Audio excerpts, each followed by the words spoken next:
Nitrogen gas execution. Ladies and gentlemen, for the first time in Louisiana history, a man was executed via nitrogen gas. This only been used one time in another state, Alabama. This is Jessie Hoffman, and his lawyers tried to stop the execution. But guess what, folks?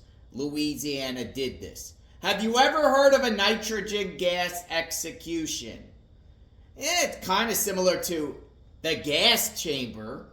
I'm going to share some information that authorities put out after they executed the man right here earlier this evening. Check it out. Certainly. Good evening, everyone. I'm Secretary Gary Westcott with the Department of Public Safety and Corrections. I have a prepared statement with today's timelines, and then Attorney General Liz Murrow will follow me. In accordance with the execution warrant issued by the 22nd Judicial District Court in St. Tammany Parish and the laws of the state of Louisiana, the execution of death row inmate Jessie Hoffman was carried out by nitrogen hypoxia tonight, March 18, 2025, at the Louisiana State Penitentiary. Mr. Hoffman was pronounced deceased by the West Feliciana Parish Coroner's Office at approximately 6:50 p.m. Mr. Hoffman was convicted of first-degree murder of Mary Margaret Molly Elliott on June 25, 1998, and in accordance with the jury recommendation, was sentenced to death on September 11, 1998. Beginning at 6:30 a.m. this morning, Mr. Hoffman had visitation with his family, his attorneys, and his spiritual advisor. At approximately 3 o'clock p.m., Mr. Hoffman's visitation with his family concluded, and Mr. Hoffman's attorney was permitted to remain with him till approximately 5:10 p.m. The attorney was allowed to return around 6 p.m. to advise Mr. Hoffman that he was denied relief from the U.S. Supreme Court. Mr. Hoffman's spiritual advisor remained with him the entire time and walked with him into the execution chamber. Mr. Hoffman declined a final meal. At approximately 6:12 p.m., Mr. Hoffman was escorted to the execution chamber, positioned on the gurney, and the mask that delivered the nitrogen was set in place. Mr. Hoffman's spiritual advisor was led into the execution chamber, and a member of the execution team remained inside the execution chamber with the spiritual advisor for security. Individuals from the Louisiana Department of Justice, Louisiana Governor's Office, the St. Tammany Parish District Attorney's Office, along with media representatives from the Advocate/Times-Picayune and WDSU witnessed Mr. Hoffman's execution. At approximately 6:20 p.m., the curtain to the witness chamber opened. Louisiana State Penitentiary Warden Darrell Benoit provided Mr. Hoffman with the opportunity to make a last verbal statement. Mr. Hoffman declined a statement. At approximately 6:20 p.m., Warden Benoit informed the witness that the state would now carry out the execution of condemned inmate Jessie Hoffman.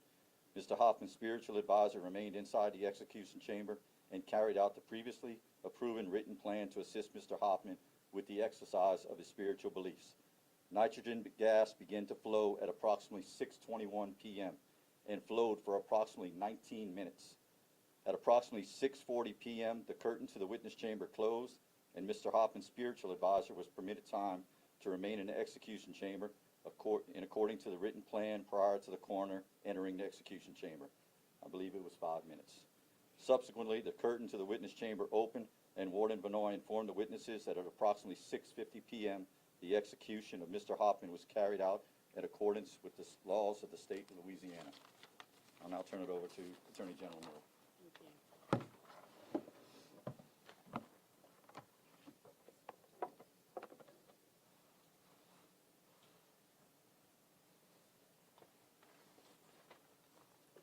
This was Mary Margaret Murphy Elliott. She was known to her friends as Molly. On November 28, 1996, on Thanksgiving Day, a duck hunter found Molly Elliott's naked, dead body abandoned on a makeshift dock where she had been shot in the head execution style after being kidnapped, robbed, terrorized, raped, and marched to this desolate spot for her death. Molly was brutally and mercilessly raped and murdered. She was only 28 years old. That was nearly 30 years ago. Tonight, justice was served for Molly Elliott and for the state of Louisiana. Molly's husband told USA Today, "Molly was a cherished person who missed out on motherhood, a promising and successful career, and a life in the country on the property we bought together. Hers was a life that was so full of hope and promise for a beautiful future. The loss of Molly is a scar we will forever carry, and it will never heal." Governor Landry and I made a promise to the citizens of Louisiana and the family members of the victims of these heinous crimes that we would put them first and that we would follow the law. The last execution in Louisiana was in 2010 of Gerald Bourdillon, who waived all of his final appeals. Justice has been delayed for these victims and their families for far too long. I, along with my office, remain committed to ensuring that justice is carried out in all the death penalty cases. Jessie Hoffman was convicted and sentenced to death by a jury for his heinous crimes. He received multiple appeals. He received even more appeals and review in the last several days. Now he faces his ultimate judgment before God.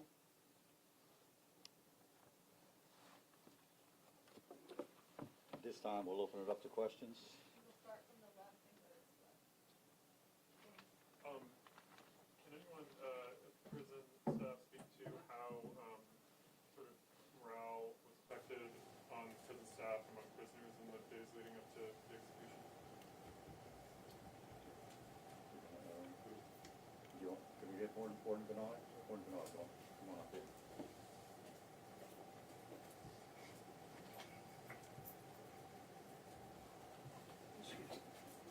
Good evening. Our staff are professionals.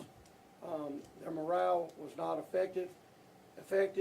You know, I'm sure that they all have their own views, but I'm so proud of my team, my staff. Everyone was so professional.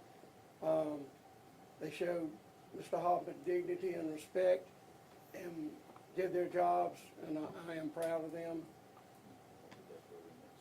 The death row inmates, today, they were kind of quiet, but that's to be expected. I've seen that in the past, but no problems, very respectful, just kind of quiet and solemn today. All right, back there. Were any members of the victim's family in attendance? They were not, but the governor and I have both been in contact with them, as have people from the district attorney's office in St. Tammany and the detectives who investigated this case from the outset. So they've been in close contact with the family. Yep, right there. Commissioner Warden, any problems that you guys, obviously this is something that's brand new to you guys, using as an execution tool. Is there anything that you ran into, any concerns, any problems with this being carried out for the very first time? I'll tell you, my staff, as everybody knows, we follow the protocol of Alabama. Again, we let them lead the way and we followed them. We actually probably did a little bit better than they did with some of the equipment we did, and we've made some tweaks to what they did. It was flawless. It went about as good as we can expect. We expected it to be. We had no problems. Like the warden said, our staff is trained for this, and it went about as flawless as we could expect it to. There was nothing that happened that we weren't aware of. Anyone else? Right. Yes, sir. What is your message to the people outside who are there with the vigil, saying and it's not just for the inmate, but also the victim, but they're saying they want the death penalty not to be in Louisiana?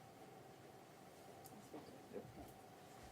Yeah, that's a legislative policy issue, and certainly they are free to advocate and to pray and to continue to support whatever their views are. But this is the law of Louisiana, and we carried out the law of the state of Louisiana. So you said that you and authorities have been in touch with the family of Molly Elliott, and they were not unanimously in favor of carrying out this execution. So what do you say to the family not in favor of execution in this case, as well as other cases going forward, and will you hear the concerns of family members of victims who don't want to see execution? I can tell you that Molly Elliott's immediate family members did not oppose this moving forward. They are grateful to have finality. And I was in direct communication with them during this process. So, you know, other people might have their opinions, but I don't think it was the opinion of the immediate family members. I think they're grateful to have finality. What was frustrating for them is that it took 30 years. In the back, right there. So will this execution speed up the process of other inmates who are on death row? We certainly expect to go back and look at how to make sure that we move these cases along. I've already been looking at that, looking at every case and what the status is of every case. Some of these cases have been sitting for a couple of decades with motions that the defense attorneys, frankly, should have moved forward a long time ago. We'll address those issues as we can, but yes, we expect to move more forward. Going off of that, since you guys say this is the first successful execution in 15 years, how soon do you expect the next execution, and how many executions are you expecting to be carried out this year? I couldn't answer that. They're at all different stages in litigation, and because this one did move forward, there have been new filings in a lot of these cases, and we just have to go sort that out in the court. So it's really impossible to say, but. My staff, my team, and I really want to compliment all of the lawyers that work together with the district attorney's office in St. Tammany, with my office, really all kind of came together because there were filings in multiple courts for the last few days, and you know, I think that will continue to happen, but we're going to start working our way through motions and begin to clear the underbrush and move these cases forward. Everybody deserves the justice that the state promised to them in these cases, and I think that it's important for us to be able to move them forward. James. AG Merle, you've advocated for this policy for a long time. Did you face like the potential of witnessing the execution? If so, did you wrestle with that? I certainly had the opportunity to. I sat by a phone because somebody had to sit by the telephone. So I sat and waited by the phone in case there was something that I needed to communicate to the room. My staff was present. There were a number of people who were present, but somebody had to sit by the phone, and so I sat by the phone. Gotcha. We'll do right up front right here. A two-part question. I know that you gave the timeline as to when the lethal gas started flowing and when he was pronounced dead. Did it actually take all 30 minutes for him to die? And also, did he exhibit any visible signs of distress while the execution was being carried out? My chief of prison operations, Seth Smith, has a medical background, and he's the one that was in the room watching, so I'm going to turn it over to him. Okay, to answer that, and like I said, I have a medical background. What is your name, sir? Seth, S-E-T-H Smith. I've got a degree in nursing, and I practiced and had a license up until 2010, which time I let it lapse. So I was a nurse for over a decade. I've seen a lot of deaths. I was even hospice administrator for some point in time. 6:21, the gas was turned on, the nitrogen was turned on. Around 6:23, he did have some convulsive activity. And I was told he may have had even some fine motor stuff after that I personally didn't see from my angle. Nothing that I would say is consistent with pain, nothing that I would say is inconsistent with death. You know, when the normal dying process, people do things such as agonal respirations. They will raise up, they will do things like that. Just even somebody that's terminal illness with high doses of morphine, things like that in their system. So, you know, he did move, he did shake, very briefly. And when you asked did it take the entire time, our protocol calls for us to go 5 minutes after flatline. And you don't go from a normal rhythm, your heart's beating, everything's hunky-dory, to flatline. You go through various phases where you're dead.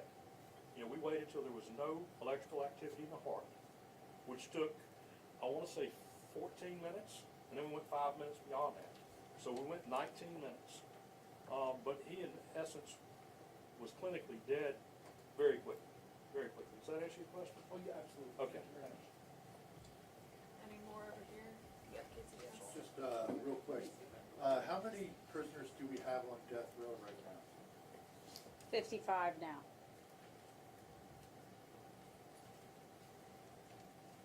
Last one right here. Mr. Smith, I know you said he was convulsing. Do you believe he was conscious at that point? No, I do not. Prior to convulsions, that's a subjective observation. He did raise up, there was some shaking activity. I can tell you that I was watching his eyes for 30 to 45 seconds prior to that. There was no blinking activity. So I do not believe he was conscious when that occurred. When you say raised up, do you mean his back? He's or- strapped down, Yeah. so it's not like he says, it's like your muscles tighten up. It's an involuntary response to dying. You can quiver, you can shake, your muscles clench up. It's like your heart continues to have electrical activity, so does your muscular. And, I don't know exactly what he was doing, but I do not believe he was conscious, and I do not think it correlated to pain. All right. Nitrogen gas execution. The other day we were talking about a firing squad execution used in South Carolina. Idaho was trying to get firing squad as a primary use. So it's not just lethal injection, folks. It's not just gas chamber. But they also have nitrogen gas and also the firing squad. Let me know what you think about this particular case. This guy did an egregious thing back in 1996 to an elderly woman. They made the right call. And maybe nitrogen gas will be used in future executions. Unless you don't believe in the death penalty. I do, for the most egregious crimes. And it seems like this man did an egregious crime. Subscribe to the channel, hit the notification button. We cover executions around the country. Whenever there's more, we will share it here on JLR Investigates. We will talk soon. Stay tuned.